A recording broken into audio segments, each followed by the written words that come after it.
Welcome to our channel. Today we how to log into Frame.io for review and approvals, detailed guide step by step clearly.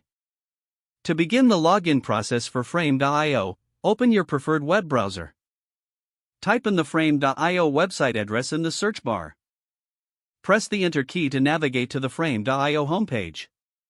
Once the page loads, locate the login button, usually found in the top right corner of the screen. Click on the login button to proceed. You will be directed to the login page. Here, enter your registered email address in the designated field. Next, input your password in the corresponding field. If you have forgotten your password, click on the Forgot Password link to initiate the recovery process. Follow the prompts to reset your password via your registered email. After entering your email and password, review them for accuracy.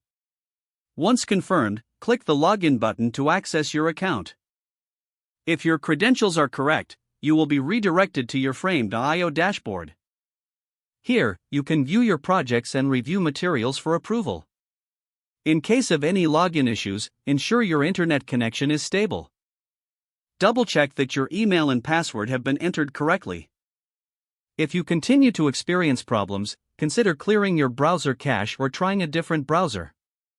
Once logged in, navigate through your projects to start reviewing and approving content. Utilize the various tools available on Frame.io for collaboration and feedback.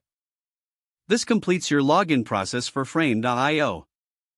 If the page does not load, refresh the browser or try again in a private or incognito window. Make sure you are using the correct email address, then retype it carefully to avoid small typos. If your password is not accepted, use the reset option and create a new strong password you can remember. Check your spam folder for verification or security emails, then complete any requested confirmation steps. Enable two-factor authentication if available to improve account security and reduce unauthorized access risk. After signing in, review your profile details so your contact information and settings are accurate and current. If you see an error message, note it down and try again after restarting your device and internet connection. Log out when you finish, especially on shared devices, to keep your account and payment information secure. Don't forget to like this video and subscribe to our channel for more step-by-step tech guides.